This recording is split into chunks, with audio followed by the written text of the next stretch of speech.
Hi. Now let's see how we can upload our own files using Indicate. For that, first we have to sign up for AWS, Amazon Web Services. In Amazon Web Services, we are going to use S3 service in order to host our files. S3 is one of the cheapest storage services available in the market. Here we have to create a bucket. It's a general purpose bucket, and we can write the name as Nano Banana I. So ACLs should be disabled and by default block all public access. Now let's create a bucket. So the bucket has been created. Now we have to set the permissions for this bucket. Go to permissions, click on block public access. We want our resources to be accessible by public. So we have to uncheck this and we have to save the setting. We have to confirm this change. After that, we have to set a bucket policy. I have added a bucket policy in the description of this video. You can copy paste that policy. Click on edit and here paste the policy. Here we have to specify the name of the bucket. In our case, it's Nano Banana I.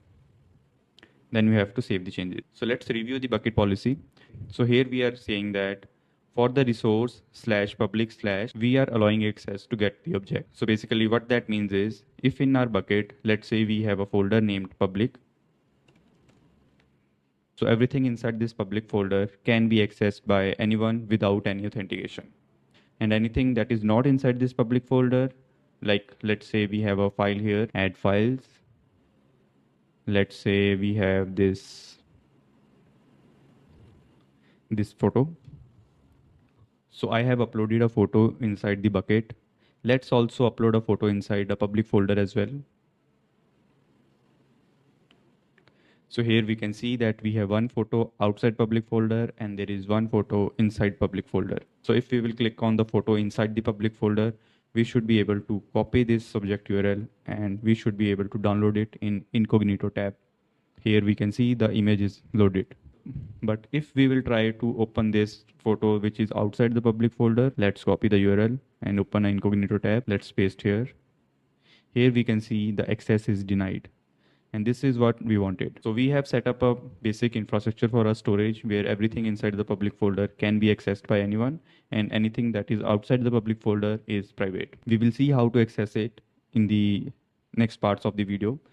For now, let's configure the CORS permission as well. Here in the permissions tab, you have to scroll down and in the CORS policy, you have to paste the policy that I have mentioned in the description of the video. Let's edit it and let's paste it and let's save the changes. So once these changes have been made, S3 is ready to be used. But in order to use S3, we have to create IAM roles. So IAM roles provides us the credentials to access AWS services of our account. So let's create an IAM user. By going to user, here we can create a new user. So the username is Nano Banana I Manager. Here we have to assign the permissions that we want that this users to have. For sake of simplicity, you can allow the administrator access, but that will make your keys super sensitive and you have to take care of the keys. Now let's click on next. Let's create a user. Let's go inside the user that we have created. Click on security credentials and here you have to create access key. You have to select here for local code or application running third-party service or application running outside AWS. Next, Nano Banana Versal. Let's create access key. Here we can see we have access key and secret access key. In our code base, we have to set up these access keys in env.local. Here we have to specify the AWS region, bucket name, AWS access ID and AWS access key. Here we can see that our bucket is in US East 2. So we have to write US East 2 here in the AWS region. Once these things are done, we are ready to use storage on our system.